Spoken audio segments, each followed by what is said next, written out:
भाई जो गुरु वचन पे डट गे, कट गे फंद 84 के। नबी मोहम्मद नमस्कार है राम रसूल कहाया, 1,80,000 को सौगंध जिन नहीं करद चलाया। ये आदरणीय गरीबदास जी महाराज जी हुए हैं, गांव छुड़ानी, जिला झज्जर, हरियाणा में। आज से लगभग 300 साल पहले इनको कबीर परमात्मा जिंदा महात्मा के रूप में मिले थे और इनका ज्ञान योग खोला था। उसके बाद इन्होंने दुनिया का सबसे बड़ा ग्रंथ और दुनिया का सबसे अनमोल ग्रंथ, 5वां वेद, सूक्ष्म वेद ग्रंथ साहिब लिखा, जिसमें 24,000 वाणियां हैं और पूरी दुनिया के सभी देशों की भाषाएं उसमें शामिल हैं। इस ग्रंथ से ये वाणी है, क्या कहा गया है? नबी मोहम्मद नमस्कार है राम रसूल कहाया, कि हजरत मोहम्मद जैसे नबियों को मेरा नमस्कार, हाथ जोड़ के उनको मेरा प्रणाम। जो राम रसूल कहाया, राम यानी अल्लाह। अब यहां पर एक डुप्लीकेट अल्लाह है और एक ओरिजिनल अल्लाह है।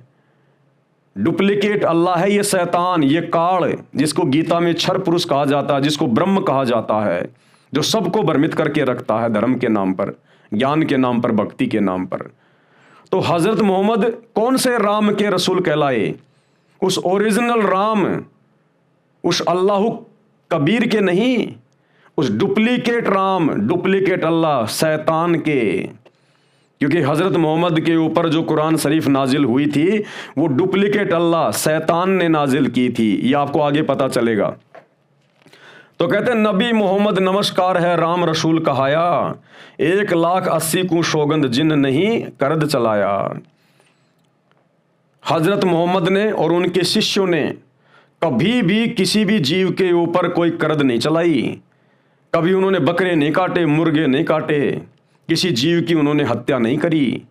एक बार उन्होंने अपनी शक्ति का प्रदर्शन करने के लिए अपने वचन से, अपने शब्द से गाय को मारकर जिंदा किया था। वो पूरी राम कहानी आप जी इसी पुस्तक के वीडियो नंबर 1 में देख चुके हैं। सतगुरु रामपाल जी ने आपको सुनाया है कि वो गाय भी हजरत मोहम्मद से जिंदा नहीं हुई थी।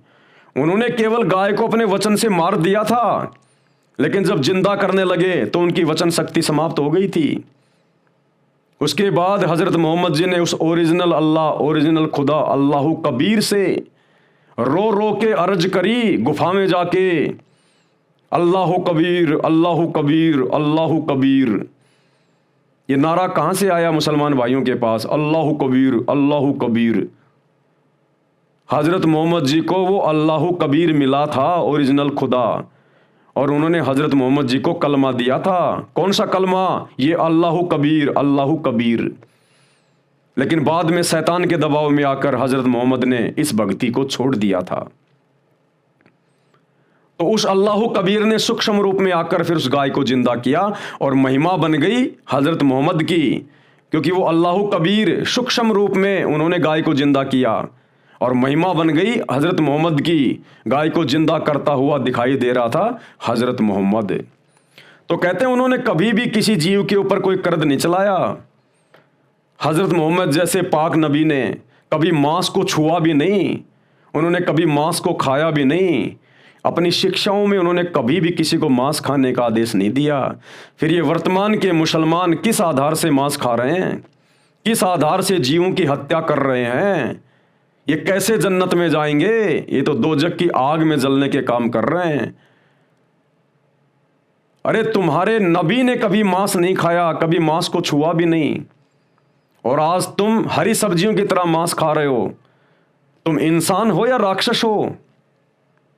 तुम किस रास्ते पे जा रहे हो? नबी की शिक्षाओं पे जा रहे हो या शैतान की शिक्षाओं पे जा रहे हो? अल्लाह की रूह को काट के खा रहे हो। एक मांस दूसरे मांस को खा रहा है। यह तो कुत्ते और भेड़ियों का भोजन है, कुत्ते और भेड़ियों का भोजन। इंसान के लिए तो उस अल्लाह ने हरी हरी सब्जियां दी हैं, दुनिया भर के अनाज दिए हैं, फल फ्रूट दिए हैं, मेवे काजू किशमिश दिए हैं। उसके बाद भी हम इस पेशाबी गंद को खा रहे हैं, अपना शरीर खराब कर रहे, अपना आत्मा खराब कर रहे, और उस अल्लाह के हम दोषी बन रहे हैं। ये शरीर छोड़ने के बाद उस अल्लाह से हमारी मुलाकात होगी, क्या मुंह लेके जाओगे, क्या जवाब दोगे? जितनी हत्याएं कर रहे हो इनका प्रतिफल भोगना पड़ेगा नरक में, दोजख में। जन्नत की तो बात ही छोड़ दो।